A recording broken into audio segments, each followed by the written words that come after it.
Ya, selamat pagi anak-anak semua. Apa kabar kalian? Semoga kalian dalam keadaan sehat.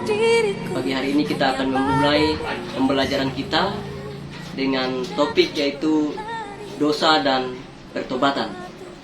Bacaan Alkitab yang akan mendasari pertemuan kita di hari ini tentang membicarakan dosa dan pertobatan adalah yang pertama Mazmur pasal 151, yang kedua Lukas 15 ayat 7, yang ketiga 1 Yohanes 1 ayatnya yang ke-19.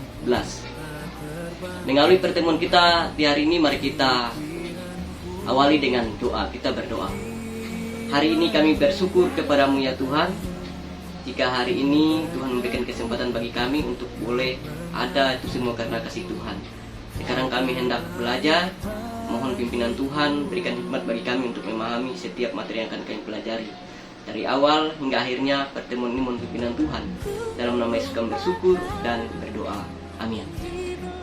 Nah, anak-anak yang sama-sama dikasihi Tuhan, di pagi hari ini kita akan belajar tentang dosa dan pertobatan.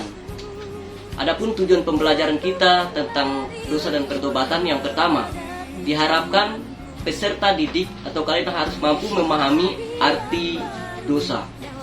Yang kedua, peserta didik mampu memahami akibat dari dosa.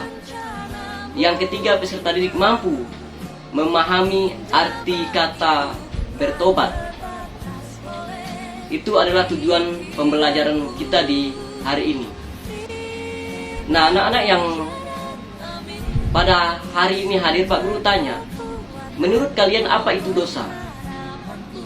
Dosa adalah pemberontakan manusia melawan Allah dan kehendaknya.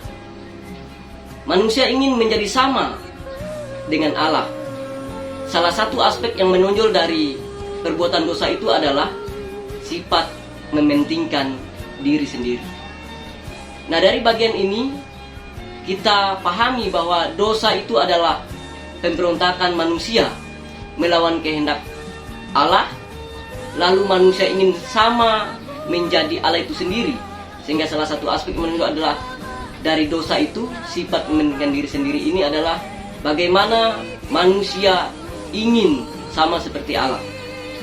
Nah, anak-anak, akibat dari perbuatan dosa tadi yang akan kita alami adalah yang pertama, dosa itu mengakibatkan hubungan antara manusia dengan Allah menjadi rusak.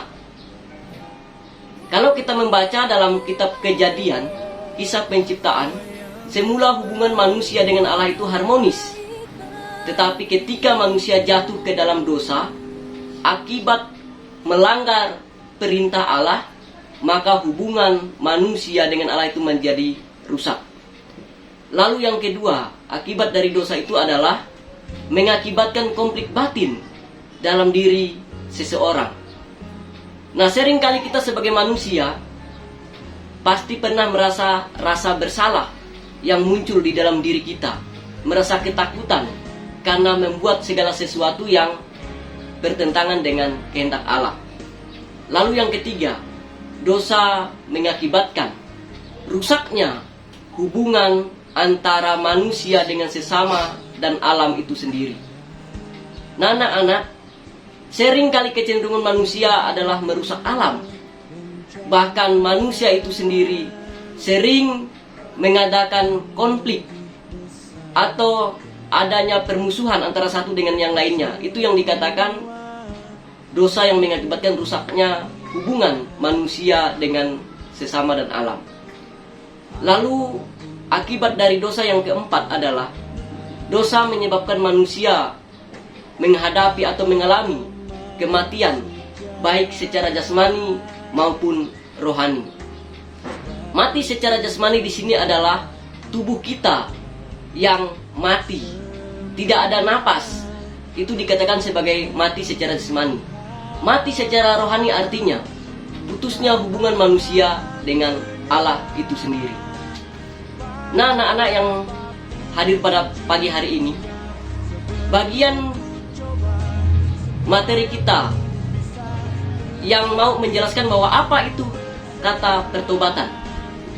Setelah kita memahami akibat dari dosa, maka yang diperlukan kita adalah kita harus mampu membangun hubungan kembali dengan Allah, yaitu dengan cara bertobat. Menurut Alkitab, bertobat berarti berbalik secara total. Atau dengan kata lain, kita meninggalkan perbuatan yang lama yang melawan kehendak Allah, lalu belajar untuk mengikuti kehendak Allah dan hidup baru, yaitu menuruti kehendak Allah itu sendiri. Kisah Para Rasul pasal yang ke-26 ayat yang ke-20 menyatakan begini: tetapi mula-mula aku memberitakan bahwa mereka harus bertobat dan berbalik kepada Allah, serta melakukan pekerjaan-pekerjaan yang sesuai dengan pertobatan itu. Nah, Rasul Paulus menasihatkan kepada jemaat, bahkan kita semua, supaya ketika kita sudah berdosa, maka kita perlu bertobat, meninggalkan perbuatan dosa itu dan kembali kepada Allah, sang pemilik hidup. Nah, kita mengacu kepada kata pertobatan dalam bahasa Ibrani. Dalam bahasa Ibrani, kata bertobat itu menggunakan kata dengan istilah kata syub. Dalam bahasa Ibrani, bertobat itu atau tobat itu disebut dengan kata syub, yang berarti berputar, berbalik kembali. Yeremia 3 ayat 14 dan 18 ayat 8, Mazmur 78 ayat yang ke-34. Ini mau menjelaskan kepada kita bahwa hal yang mengacu pada tindakan berbalik dari perbuatan dosa kita adalah kita meninggalkan semua pekerjaan yang melawan kehendak Allah dan kembali kepada Allah. Contohnya, bangsa Niniwe yang diajar oleh Tuhan untuk bisa tetap kembali kepada jalan yang benar atau bertobat mengikut Allah itu sendiri. Kalau kita baca kisah dari kota Niniwe atau bangsa Niniwe ini dalam Yunus 3 ayat 7 sampai 10. Sementara dalam bahasa Yunani, kata bertobat itu menggunakan kata istilah metanoia. Metanoia itu artinya perubahan pola pikir.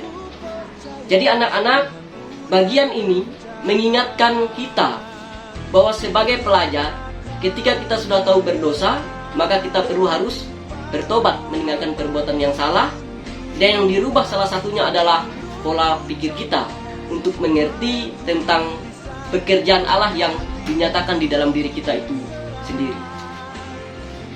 Nah, anak-anak, kesimpulan dari materi ini adalah dosa adalah perbuatan manusia yang memberontak kepada Allah, sehingga akibatnya membuat hubungan antara manusia dengan Allah menjadi rusak dan manusia mengalami kematian, baik secara jasmani maupun rohani. Untuk itu, manusia membutuhkan keselamatan dan pemulihan hubungan dengan Allah. Supaya manusia diselamatkan, maka dia harus bertobat dengan sungguh-sungguh. Sehingga dengan demikian dia dipulihkan dan hubungan manusia dengan Allah menjadi harmonis. Pada akhirnya manusia mendapatkan jaminan keselamatan dan hidup yang kekal. Nah, anak-anak, melalui bagian materi di pagi hari ini, kita diajarkan sebagai remaja, mari kita meninggalkan perbuatan dosa dan kembali kepada Allah, Sang Pencipta. Kiranya melalui materi hari ini, mungkin ada hal-hal yang kita perbuat yang bertentangan dengan firman Tuhan. Mari kita tinggalkan dan kembali kepada jalan yang benar atau agama. Dari sini Pak Guru simpulkan, ada yang mau bertanya tentang materi ini? Ya, kalau tidak ada, maka pagi hari ini kita akhiri pertemuan ini dengan doa. Mari kita berdoa. Kami bersyukur hari ini kami sudah belajar. Dari awal, pertengahan hingga akhirnya, Tuhan sudah pimpin kami. Kiranya apa yang kami lakukan boleh berkenan dan menyenangkan hati Tuhan.